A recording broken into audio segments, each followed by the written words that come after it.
মৃত্যুর ঠিক পর মুহূর্তে আপনার রূহের সাথে কি করবে জানেন? আপনি কি জানেন কবরে যাওয়ার আগে আপনার রূহ কোথায় ভ্রমণ করবে? এই ভিডিওতে এমন কিছু তথ্য জানবেন যা হয়তো আপনার পুরো জীবনই বদলে দিতে পারে। থামুন, এই ভিডিওটি শেষ না করে চলে যাবেন না, কারণ আজ আমরা এমন কিছু প্রশ্ন উত্তর খুঁজে বের করব যা প্রতিটি মুসলমানের জানা অত্যন্ত জরুরি। মৃত্যুর পর রূহ কোথায় যায়? আসমানে না জমিনে? জান্নাতে না জাহান্নামে? কবরের আগে রুহুর কি অবস্থা হয়? তাহলে মনোযোগ দিয়ে শুনুন, এই ভিডিওটি লাইক করে আমাদের সাথে থাকুন। সুবহান আল্লাহ। ইমাম কুদ্রি রহমতুল্লাহ তার বিখ্যাত তাজকিয়া গ্রন্থে মৃত্যুর পর রুহের এমন বিস্ময়কর অবস্থা বর্ণনা করেছেন যা শুনলে আপনার হৃদয় কেঁপে যাবে, হৃদয় রোমাঞ্চকৃত হয়ে যাবে। আবুল হাসান কাবিসির মধ্যে আহলে সুন্নত ওয়াল জামাতে বিশুদ্ধ মতামত অনুযায়ী মুমিন হোক বা কাফের, সবার রুহকে ফেরেশতারা প্রথমে আল্লাহর দরবারে নিয়ে যান। কল্পনা করুন, এই মুহূর্তে যদি আপনার মৃত্যু হয় তাহলে পরবর্তী সেকেন্ডে আপনার রুহ আল্লাহর সামনে উপস্থিত হবে।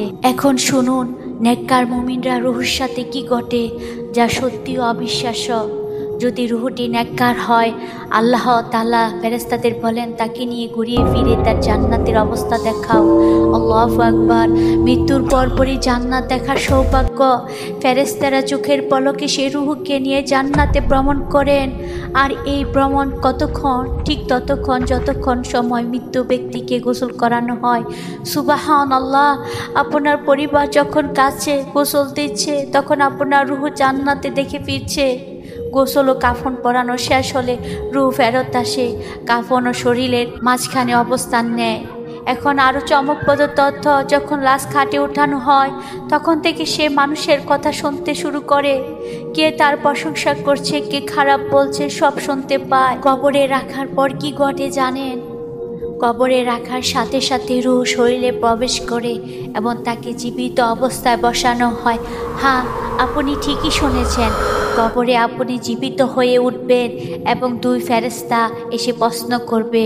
ওমর ইবনে দিনার রাদিয়াল্লাহু আনহু হতে বর্ণিত বিস্তারিত, তিনি বলেন, রুহ একজন ফেরেশতা হাত থেকে সব কিছু দেখতে থাকে।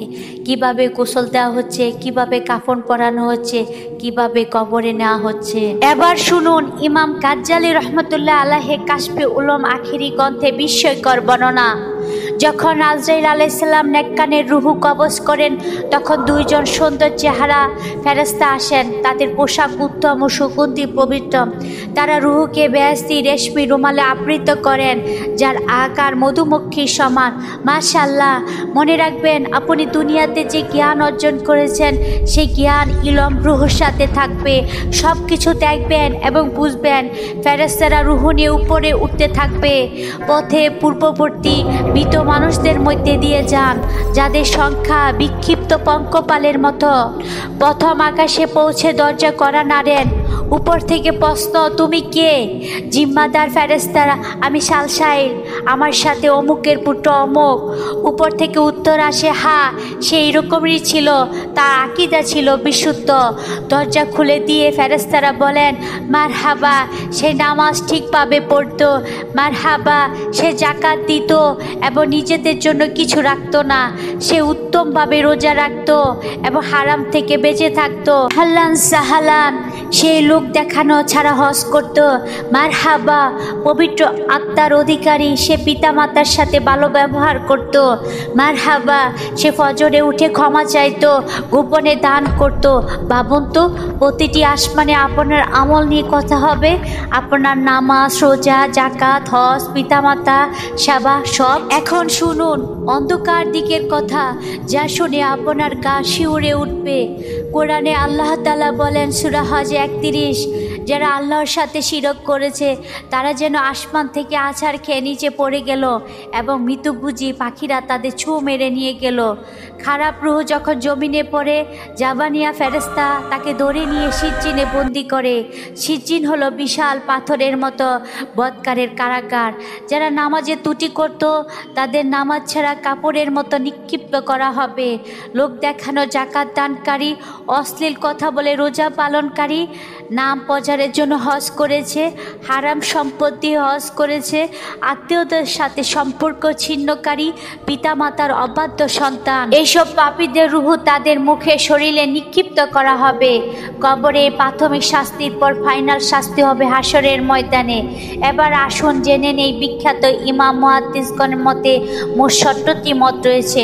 মনোযোগ দিয়ে শুনুন সাহাবীদের অভিমত। হযরত আবু হুরায়রা রাদিয়াল্লাহু আনহু, হযরত ইবনে ওমর রাদিয়াল্লাহু আনহু বলেন, শহীদ ও নেককার মুমিনগণের রূহ জান্নাতে থাকবে যদি কবিরা গুনাহ না হয় এবং দেনাদার না হয়। সত্য দেখবেন কবিরা গুনাহ নেই এবং কারো কাছে ঋণ নেই। অন্য উলামার দৃষ্টিভঙ্গি জান্নাতে নয় বরং জান্নাতের দরজার বাহিরে জান্নাত সংলগ্ন স্থানে রূহ থাকবে। কবরের আশেপাশে আরেক দল বলেন রূহ কবরের কাছাকাছি থাকবে। ইমাম মালিক রাদিয়াল্লাহু আনহু রূহ মুক্ত অবস্থায় যেখানে ইচ্ছা যেতে পারবে, এটি একটি শক্তিশালী মত। ইমাম আহমেদ ইবনে হাম্বাব মুমিনদের রূহ জান্নাতে এবং কাফেরদের রূহ জাহান্নামে সরাসরি। সাহাবা ইবনে তাবাইদ জামাত মুমিনদের রূহ জাবিয়ান নামক স্থানে, কাফেরদের রূহ সাহাবা তাবেইনদের জামাত মুমিনদের রূহ জাবিয়ান নামক স্থানে, কাফেরদের রূহ হাদ্রামাউত বরহুত নামক কুয়ায়। জবর কিতাবে বর্ণনায় সে জমিনে যা মুমিনের অধিকার আসবে সেখানে রূহ থাকবে। জমজম কূপ মুমিনের রূহ মক্কায় জমজম কূপে এবং কাফেরদের রূহ বরহুত কূপে। হযরত সালমান ফার্সি রাদিয়াল্লাহু আনহু জমিনে বরখজ নামক স্থানে মুমিনদের রূহ, সিজ্জিক নামক কাফেরদের রূহ। মুমিনরা বরখজ দেখে যেখানে জায়গা যেতে পারবে আদম আলাইহিস সালামের কাছে থাকবে। মুমিনদের রূহ আদম আলাইহিস সালামের ডান পাশে, কাফেরদের রূহ বাম পাশে থাকবে। আলমে আরওয়াহ সবার রূহ যেখান থেকে এসেছিল সেখানে ফিরে যাবে, অর্থাৎ আলমে আরওয়াহ। আবু ওমর ইবনে আব্দুল বার শহীদদের রূহ জান্নাতে এবং সাধারণ মুমিনদের রূহ কবরের আশেপাশে। আব্দুল ইবনে মুহাম্মদ রহমতুল্লাহ আলাইহি শহীদদের জান্নাতে প্রবেশ করবে না, তবে জান্নাতে ফল খাবে, সুগন্ধি পাবে। কাব আওয়াফ মুমিনদের রূহ ইল্লিনে সপ্তম আকাশে অবস্থিত, আর কাফেরদের রূহ সিজ্জিনে সপ্তম স্তর জমিনের নিচে। কোরআনে বর্ণিত অবশ্যই মুমিনদের রূহ ইল্লিনে আর পাপীদের রূহ সিজ্জিনে। হাদিসের ব্যাখ্যা হযরত বারা ইবনে আজিজ রাদিয়াল্লাহু আনহু এর হাদিস অনুযায়ী ইল্লিন হলো সপ্তম আকাশে আরশের নিচে একটি বিশেষ স্থান। মোল্লা আলী কারি রাদিয়াল্লাহু আনহু মিরকাত গ্রন্থে তিনি লিখেছেন, পবিত্র রূহগুলো শারীরিক বন্ধন থেকে মুক্ত হয়ে ফেরেশতাদের সাথে মিশে আসমান জমিনে ভ্রমণ করবে।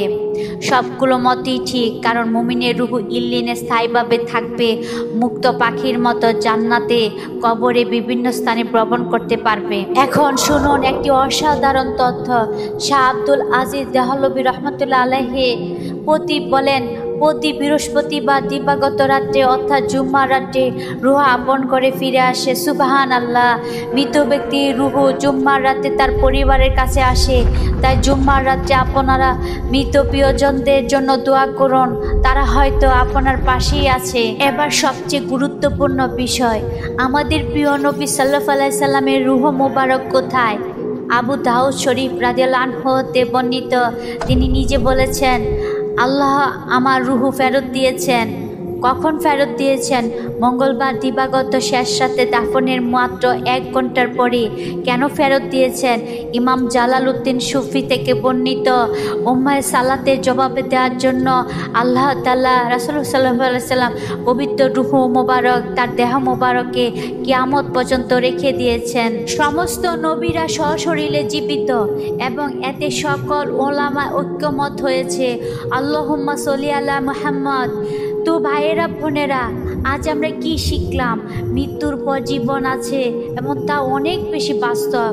রূহ যাত্রা নির্ভর করে আমাদের আমলের উপর। আপনারা নামাজ কেমন, যাকাত দেন কিনা, রোজা ঠিকমতো রাখেন, পিতামাতার সেবা করেন কিনা, হারাম থেকে বেঁচে আছেন কিনা। প্রতিটি আসমানে আপনার আমল পরীক্ষা হবে। জান্নাত বা জাহান্নাম সিদ্ধান্ত এখনই।